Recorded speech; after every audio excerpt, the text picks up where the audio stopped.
5 minutes everyday English learning course lesson number 4। आज का हमारा वर्ड है राइट, जिसकी क्लास है वर्ब, यानी कि ये एक फेल है, वर्ब है। इसकी 3 फॉर्म्स हैं, write, wrote, written.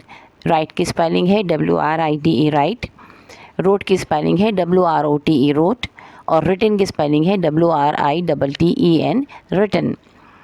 Meanings in English: to mark letters और वर्ड्स ऑन अ सरफेस। इसके माने हैं लिखना, लफ्ज़ों को लिखना किसी भी सतह पर। और टू कंपोज टेक्स्ट, कोई टेक्स्ट बनाना, कोई बात लिखना। टू कम्युनिकेट वाया टेक्स्ट, लिख कर बात करना। उर्दू में इसके माने हैं लिखना या तहरीर करना।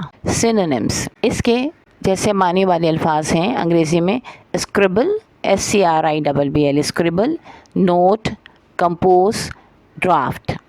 और इसके अपोजिट हैं एंटोनिम्स: इरेज, इग्नोर, फॉरगेट। इसके आसान जुमले हैं: present, I write in my diary.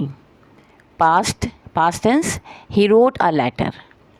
Past participle यानी perfect tense, they have written 3 essays। Video को ज़रूर लाइक कीजिएगा अगर पसंद आए तो, और अपने दोस्तों के साथ शेयर कीजिएगा। चैनल सब्सक्राइब नहीं किया है तो कर लीजिए, ताकि आने वाली वीडियो आपको वक्त पर मिल जाए।